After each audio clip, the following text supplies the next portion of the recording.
जिसका कोई न पूछे हाल उसके संग डॉक्टर किरोड़ी लाल। मगर इस बार पार्टी ने हाल पूछा है और पहली ही सूची में पार्टी ने अपने वरिष्ठ नेता को विधानसभा का उम्मीदवार बना दिया है सवाई माधोपुर से। संघर्ष जो हम लोग देख रहे थे, फल बहुत मीठा मिला है। पहली सूची में बहुत लोगों के नाम नहीं आए, आपका नाम आ गया है। ये तो मैं आभारी हूँ पार्टी का, राष्ट्रीय अध्यक्ष जी का, प्रधानमंत्री जी का कि मेरे को मौका दिया है। प्रधानमंत्री नरेंद्र मोदी आपके सारे कामकाज जो करते रहते हैं राजस्थान में, उछल कूद सब देखते रहते हैं आपकी। हाँ, उनका फीडबैक इतना जबरदस्त है कि वो हर व्यक्ति की, हर कार्यकर्ता की, हर दल की, हर नेता की जानकारी रखते हैं। पहाड़ी पर चढ़ने वाला भी पूछ लिया था, पहाड़ी का भी पूछ लिया था, और शंभू पुजारी की 100 को रख के जब मुख्यमंत्री जी के दरवाजे पे बैठा था तब भी पूछ लिया था। अच्छा, ये एक ऐसा टिकट था जिसको सब मान के चल रहे थे कि डॉक्टर साहब सवाई माधोपुर से चुनाव लड़ने वाले हैं। ये कोई आश्चर्य नहीं हुआ आपका टिकट, आपको टिकट मिला तो? बाकी सांसदों को टिकट मिला तो लोगों ने कहा कि देखो ये भी लड़ रहा है, ये भी लड़ रहा है, या आपके बारे में सब निश्चिंत थे कि आप लड़ने जा रहे हो? मेरे को कभी कोई आश्चर्य नहीं हुआ। टिकट मिला तो, टिकट कटा तो, ये एक प्रक्रिया है पार्टी की। पार्टी ने मेरे को योग्य समझा, जीतेंगे, और आसपास की सीटों पर भी मैं प्रचार करूंगा, दर्जनों पर। तो कोई आश्चर्य वाली बात नहीं है, और खुशी है कि पार्टी ने मेरे को मौका दिया है। सवाई माधोपुर की सीट जो है अभी कांग्रेस के पास है।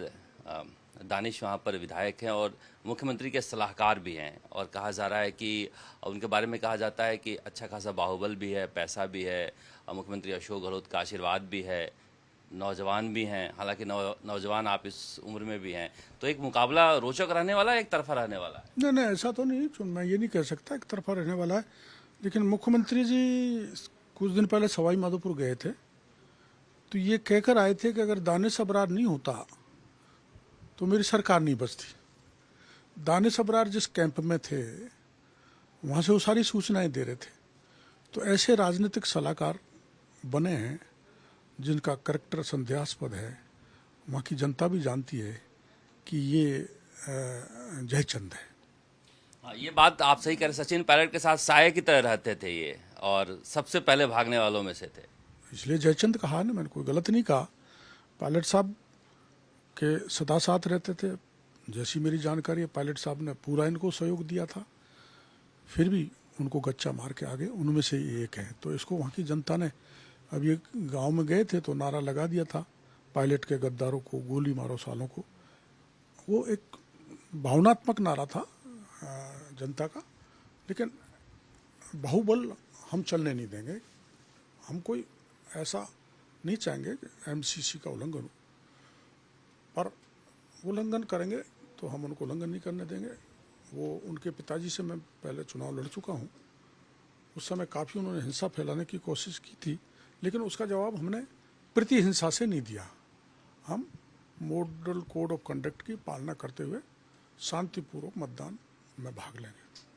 अब इस आपको लेकर जो एक परसेप्शन था मीणा जाति के नेता, इस बार आपने तोड़ने की कोशिश की है। गैर मीणा जातियों को लेकर आंदोलन किया है। रामकृपाल मीणा को भी आपने शिकंजे के अंदर डाला है। तो क्या ये मिथक तोड़ने की जो आपने कोशिश की सफल हो पाए हैं? ये तो सूरज जी कभी भी नहीं था, क्योंकि मैं तो राष्ट्रीय स्वयंसेवक संघ की शाखा पे खेला हूँ, खूब काम किया है, वर्षों तक किया है। मैं कभी मेडिकल कॉलेज बीकानेर में देश की सबसे बड़ी शाखा लगाया करता था। जो हमारी विचारधारा में, संस्कार में जाति को कोई स्थान नहीं। लेकिन ये बात सही है कि कुछ लोगों ने टैग लगा दिया था। अब आमागढ़ पे चढ़ना तो सनातनी कदम था मेरा, सनातन की रक्षा की। शंभू पुजारी को लाया, मारा, वो मीणे थे। भूकना में पुजारी को धधकती आग में डाला, वहाँ भी मीणा थे। रामकृपाल भी रेट पेपर लीक में मीणा था। कटारा भी एसटी का था। तो मैंने तो कभी जाति के नाम पे भेद नहीं किया। दीनहीन, गरीब, किसान, मजदूर, महिला, जिसके भी अत्याचार जिसके साथ भी हो, मैं उसके साथ खड़ा रहा हूँ, आगे भी खड़ा रहूँगा। जाति का टैग लगा था, वो मेरी समझ में तो एक योजनाबद्ध तरीके से लगाया गया था, जिसको मैंने पूरी तरह से धो दिया है। जाति को कोई स्थान नहीं।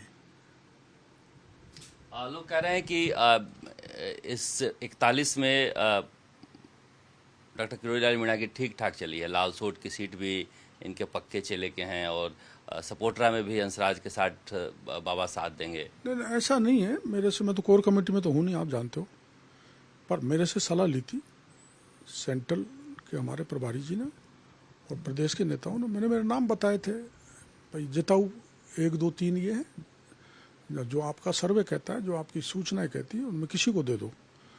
मेरी कोई चॉइस नहीं, मेरी सलाह थी। और हमारे पार्टी में और नेताओं की भी कोई चॉइस नहीं होती, पार्टी का पार्लियामेंट बोर्ड तय करता है। 40,000 से हारे थे, तीसरे स्थान पर रहते, थोड़ा सा वो चौंकाने वाला नाम है या आपको लगता है कि जीत जाएंगे? कैसा भी नाम हो, मैं भरपूर प्रयास करूंगा। और टफ से टफ एरिया है हमारा, आप जानते हो, 30-35 एक सीट जहाँ ERCP का एरिया भी है, जहाँ नौटंकी करने जा रहे हैं गहलोत साहब, वहाँ समीकरण जो है टेढ़े हैं, लेकिन हम सब समीकरण को साध के कैसा भी व्यक्ति कमल का फूल लेकर आया उसको जिताएंगे।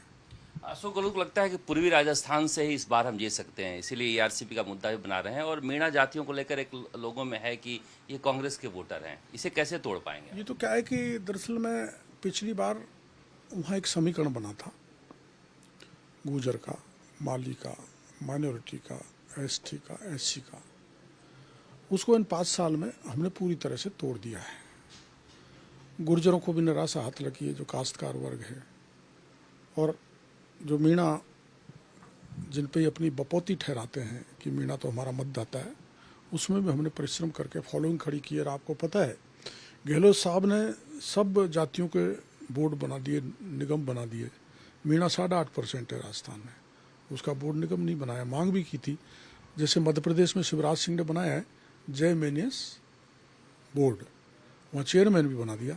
तो कोई यहाँ तो रेवड़ी भी नहीं बांटी, और जगह सब जगह रेवड़ी बांटी है। तो गहलोत सरकार या कांग्रेस कभी भी हमारी शुभचिंतक नहीं रही है। गलतफहमी में मीणों को हम मैक्सिमम पार्टी के साथ जोड़ेंगे। अच्छा हुआ वो जय मिनेस बोर्ड नहीं बना, तो क्योंकि जो बोर्ड बने हैं उनका भी तो कुछ हुआ नहीं, तो कोई ज्यादा घाटा में नहीं है आप। नहीं, घाटे में नहीं है, पर आप जब सबका बना रहे हो, रेवड़ी सबको बांट रहे हो, तो 13 जिलों में जो बाहुल्य जाति है उसको भी थोड़ी सी रेवड़ी बांट देते तो ठीक रहता, ये मेरा कहना है। इस जो सीट के अनाउंसमेंट हुआ, टिकट मिला है, उसको देखकर क्या लगता है आपको कि बीजेपी ने होमवर्क करके दिया है या फिर इसका उसका टिकट दिया है? क्योंकि नरपत सिंह राजवी का टिकट कटना, ओवैसी शेखावत के दामाद, या फिर राजपाल सिंह का कटना, वो कह रहे हैं कि वसुंधरा राजे के साथ रहने की वजह से उन लोगों को तो परेशानी झेलनी पड़ी। नहीं, ऐसा नहीं है। वसुंधरा जी भी अंदर थी, आप जानते हो, कोर कमेटी में। तो सर्वसम्मति से सबकी सलाह से टिकट दिए गए। कटने के बाद दुख तो होता ही है, तो भावनात्मक रूप से बयान बाहर आ जाता है। पर वो भी, चाहे राजपाल सिंह जी हो, चाहे नरपत सिंह जी, वो भी कमल के फूल वाले हैं।